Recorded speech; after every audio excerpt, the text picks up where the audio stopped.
વડોદરા શહેરમાં ઠેર ઠેર ગંદકીના ઢગલા જોવા મળ્યા છે। વિગતો મળી રહી છે વડોદરા ખાતેથી ગંદકીના ઢગલા જોવા મળ્યા છે। વડોદરામાં રોગચાળો વકર્યો છે છતાં સફાઈ કરવામાં આવી નથી રહી, ત્યારે ડભોઈ રોડ મહાનગરમાં પણ ગંદકીના દ્રશ્યો વડોદરા ખાતે જોવા મળી રહ્યા છે।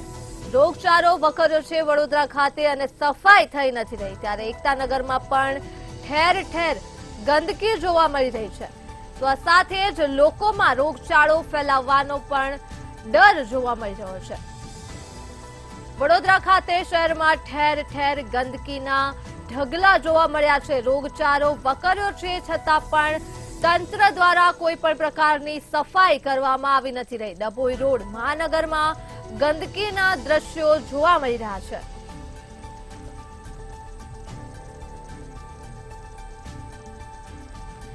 તો આ મુદ્દે જ આપણી સાથે સંવાદદાતા નિલેશ બ્રહ્મભટ્ટ લાઈવ જોડાઈ ચૂક્યા છે। જી નિલેશ, વડોદરામાં ઠેર ઠેર ગંદકીના ઢગલા જોવા મળી રહ્યા છે, પરંતુ કોઈ પણ પ્રકારની સફાઈ નથી થઈ રહી, શું કહેશો?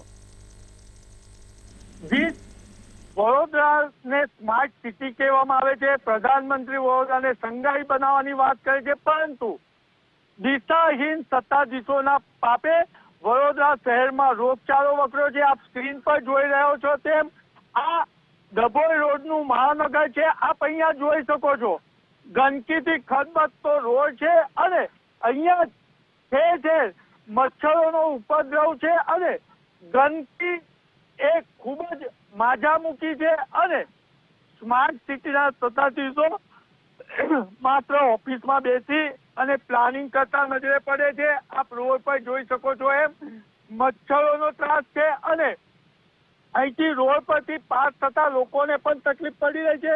આપણે હાલ જ રોડ પરથી પાસ થતા એક નાગરિકને પૂછ્યું, શું કરો તમારા વિસ્તારમાં ગંદકી છે અને તમને શું તકલીફ પડી રહી છે? ગંદકી તો બહુ જ છે।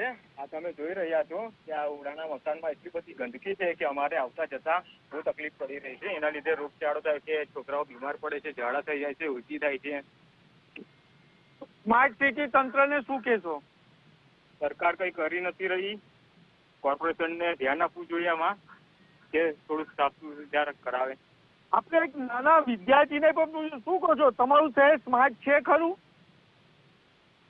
શું તકલીફ છે?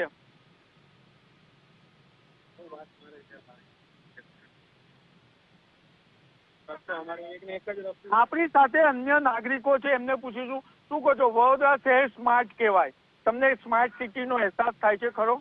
હા, તમે બધા જોઈ લો છે સ્માર્ટ છે, એટલું સ્માર્ટ તો છે, કેટલું સ્માર્ટ જોઈએ હવે તમારે રસ્તો એક ને એક રસ્તો છે, અમારે આવવા જવામાં દુનિયાભરની તકલીફ છે। અહીંથી નીકળીએ તો નાક પાન કરીને પછી નીકળવું પડે એવી તકલીફ છે। રોગચાળો ફેલાયો છે છતાં પણ ઠેર ઠેર ગંદકી છે, શું કહેશો તંત્રને? બહુ બધી ગંદકી છે, રોગચાળો દુનિયાભરનો છે કે તમે બધા જોઈ જ રહ્યા છો, તમે લાઈવ દુનિયાભરના મચ્છરો છે। સફાઈ કરીએ તો બીજા દાડે એવું ને એવું જ છે, તો આ બાજુ દિવાલ બધું બનવી જોઈએ।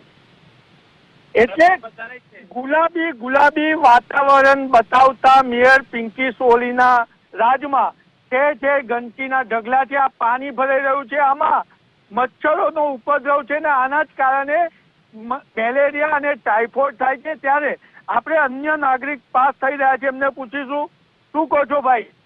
વડોદરા શહેરમાં હાલ રોગચાળો વકર્યો છે છતાં પણ તમારો વિસ્તાર સાફ નથી થઈ રહ્યો। સફાઈ તો હવે રોજે રોજ થાય છે, પણ આ કચરો જેટલો બધો અહીંયા વધ્યા કરે છે અને અહીંયાથી નીકળે ત્યારે ઉપરથી લોકો કચરો બી એવો નાખતા હોય છે કે જ્યારે ચાલવા પાણીના છાંટા ઉપર ઉડે છે। એટલે સ્માર્ટ સિટીના સત્તાધીશોની સાથે સાથે ક્યાંક ને ક્યાંક જે આવાસો બનાવ્યા છે ત્યાં કચરા નિકાલની વ્યવસ્થા નથી, એટલે તકલીફ પડી રહી છે। આપણી સાથે અહીંથી પાસ થઈ રહેલા સ્થાનિક કાઉન્સિલરના પતિ છે, એમને પૂછ્યું, શું કહો છો તમારો વિસ્તાર આટલો ગંદો છે? અમારો વિસ્તાર એટલો ગંદો છે કે સ્માર્ટ સિટીની વાત કરે છે, પણ સ્માર્ટ અધિકારીઓ સ્માર્ટ ઓફિસમાં બેસીને બધો વહીવટ કરે છે, સ્થળ ઉપર કોઈ આવતું નથી। પુરાના મકાનો બનાવી દીધા પણ એને વિઝિટ કરે છે દર મહિને કે ભાઈ આની કેવી હાલત છે, શું થયું છે મકાનોમાં, કે કેવી ગંદકી છે, એ કોઈ જોવા આવતું નહીં અધિકારીઓ। કેટલી વારંવાર રજૂઆત કરવા છતાં બી પરિણામ શૂન્ય છે અને મચ્છરનો એટલો બધો ઉપદ્રવ છે કે ડેન્ગ્યુ, મેલેરિયા પેલા એવો ભય છે, કચરો તો એટલો બધો છે કે એની વાત ના પૂછો. અને ગંદકી એટલી મારે છે, ગંધ બી એટલી મારે છે કે અહીંથી પાસ થનારા લોકો જે રહે છે એને જવું બી મુશ્કેલ પડી જાય છે. તો તમે તમારા પત્ની કાની કાઉન્સિલર છે તો સભામાં બોલતા કેમ નથી? આમાં તો તમારી પણ જવાબદારી આવે ને. જવાબદારી આવે, સત્તાના જોરે કશું કરતા નથી. રજૂઆત કેટલી બી કરી છે, પાણી માટે બી રજૂઆત કરી છે, ગંદકી માટે બી રજૂઆત કરી છે, કશું કરતા નથી. ખાલી સત્તાના જોરે આ લોકો એ કરે છે સભાઓ. અને અમુક કેટલી સભાઓ તો મુલતવી રાખે છે, કામ માટેનું બી ચોમાસું છે, બરોબર છે, છતાં બી મુલતવી રાખે છે સભાઓ. અત્યારે તમે મંતવ્ય પર લાવ્યો છો, શું કહેશો મુખ્યમંત્રી અને વડોદરા શહેરના કમિશનરને? મુખ્યમંત્રીને એટલી જ રજૂઆત કરીએ છીએ કે તમે વડોદરાને જુઓ કે વડોદરાની દશા કેવી છે. આખા ગુજરાતમાં વડોદરા એક એવું સિટી છે કે સૌથી વધારે ગંદકી છે. તમે આખા વડોદરાને ચેક કરો અને તપાસ કરાવો બધા અધિકારીઓને, તો ખબર પડે કે કેટલું ગંદકી છે. એટલે કોર્પોરેટરો તલાવના બ્યુટિફિકેશન માટે આંખમાં પાણી લાવે છે, પરંતુ એમના વિસ્તારમાં ગંદુ પાણી રોડ પર વહી રહ્યું છે એના માટે બોલતા નથી.